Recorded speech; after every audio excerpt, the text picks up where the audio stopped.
Nós, o que se passou aqui foi mesmo um apocalipse.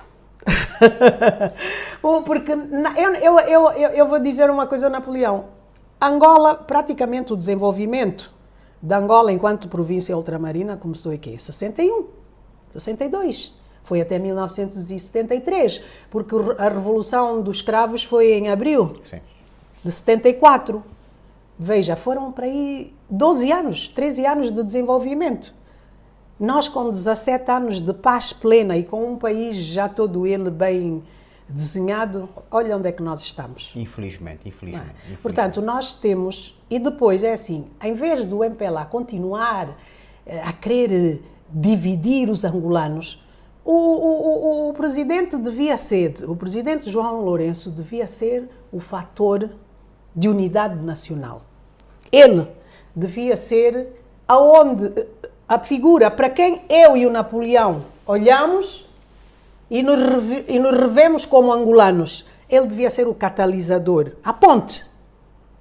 O João Lourenço devia ser a ponte. E o que é que eu vejo no João Lourenço? É um muro. É um muro. E cada vez vai construindo mais muros à sua volta. Mais muros, mais muros, mais muros. Quando o que ele devia ser era uma ponte por onde todos nós caminhássemos, com ele à liderança e irmos todos no mesmo sentido. Infelizmente, não é ainda o perfil do político ideal. Eu estava mesmo à espera que o João Lourenço fizesse a sua declaração de bens, que no segundo dia convocasse os angolanos para um referendo sobre que Constituição queremos nós, que fosse já uma Constituição que fosse durar 1 milhão de anos, reforma no Conselho Nacional Eleitoral, estava à espera que fossem as pessoas mais proeminentes da sociedade civil, não dos partidos políticos, a fazer a composição do processo eleitoral, que as próximas eleições já fossem com a urna eletrónica e que o MPLA aparecesse com mais de um candidato. Também estava à espera que o João Lourenço começasse o processo de despartidarização do Estado. Eu só vou repetir o que eu já disse, Napoleão. Ou nós vamos ter uma Constituição pró-cidadão, porque veja a pior coisa que o Zé Eduardo fez, à parte de ter se enriquecido, foi essa Constituição. Ele mandou fazer, comprou a Constituição a um português. Comprou, o português ainda veio cá. Defender. Esse português ainda veio cá defender essa Constituição, que eu fiquei com ódio a esse homem. Por que essa Constituição seria boa para nós e não era boa lá para eles em Portugal? Não é? O Zé Eduardo ainda gastou o nosso dinheiro, que podia ter servido para alimentar as crianças, as vítimas da guerra e tudo, ainda usou o nosso dinheiro para comprar essa maldita Constituição que está aí e que impede que os talentos que o país tem se possam candidatar para dirigir os nossos destinos, não é? Porque nós temos aí pessoas que pensam Angola, que amam Angola, mas que não se podem candidatar, porque não estão filiados nos partidos, porque não são cabeça de lista de nada, e eu acho que isso é uma aberração. Século XXI, chegar ao fim, isso não é injustificável, não é? E quem é que perde? Quem perde somos todos nós. Quem perde somos todos nós, porque ao coartar a possibilidade de que angolanos que pensam para lá, para o futuro, possam dirigir o bem comum, quem perde são os angolanos. Uma questão é a seguinte: a minha geração, jovens, alguns que se formaram fora, estão cá com seus empregos, mulheres, famílias, estão a abandonar o país e estão a emigrar para outros países, não é? Estão desencantados com o país. Qual é a sua opinião sobre este êxodo de jovens que na flor da idade, com força vibrante para dar o país, que estão Napoleão, a abandonar o nosso território? É isso, por isso é que eu lhe disse que infelizmente o João Lourenço ainda não é a ponte, são os muros que ele está a levantar que impedem a criação de trabalho, de postos de trabalho, e que está a obrigar ao êxodo, à imigração, porque nós não somos um país de imigração.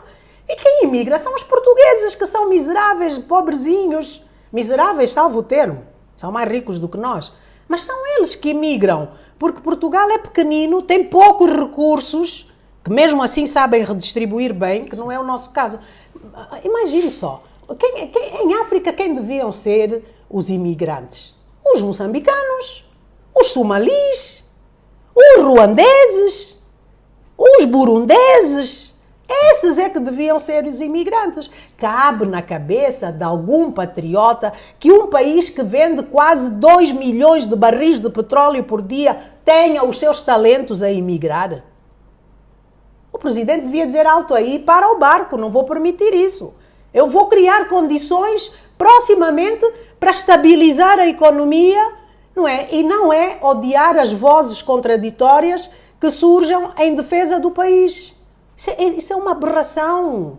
Napoleão, cabe na cabeça de alguém, nós que não temos quadros, que não temos bons professores, que não temos médicos, que não temos bons agricultores, deixar esses quadros saírem de Angola. Isso não passa pela cabeça de um ser normal. Isso é uma aberração completa, é isso que eu digo. Nós estamos mais uma vez a adiar Angola. Nós estamos mais uma vez a tirar a esperança às novas gerações. E porquê? E porquê? Se o dinheiro que este país pode gerar dá para nós e ainda dá para ajudar 50 milhões de estrangeiros, se for o caso. Angola está no grupo dos 95 países que mais riqueza produzem no mundo. Então por que essa imigração? E depois, se aparece alguém a querer aflorar estas questões como o Napoleão, a querer abordar tudo isso, eles têm lá aqueles trabalhadores de serviço, que é o novo emprego que criaram, novo, que já é velho, arranjar meia dúzia de antipatriotas para irem falar mal de todo o mundo que almeja uma Angola melhor. Está a ver? Se o presidente tivesse a capacidade de ouvir todo o mundo que pensa, todo o mundo que quer o bem do povo, nós não precisaríamos de ter essa imigração. É uma vergonha nacional para o MPLA que manda em Angola esses jovens estarem a imigrar. É uma aberração, isso não é inadmissível. E tudo de mal que nós passamos aqui é só falta de vontade política. Eu, quando era miúda, Napoleão, porque eu nasci em 1960, não é? Nasci em 1960 e eu lembro-me que a cada ano que passava a vida em Angola, por conta desses projetos de fomento do desenvolvimento de Angola, a vida estava mais barata. Eu lembro-me, o quilo da fuba eram 2 escudos, o arroz era... também os salários não eram muito altos, mas havia os subsídios, havia o lanche nas escolas e cada ano... O colono trabalhava, os portugueses, o governo português trabalhava para a vida dos angolanos ficar mais facilitada. A independência veio criar ensino privado, a maior parte das crianças, os pais fazem sacrifícios enormes para manter as crianças em colégios que não têm qualidade docente nenhuma. Que eu às vezes vejo as provas e as matérias que os meus sobrinhos dão e eu fico aterrorizada. Há lá coisas que não fazem sentido nenhum. Enfim, Napoleão.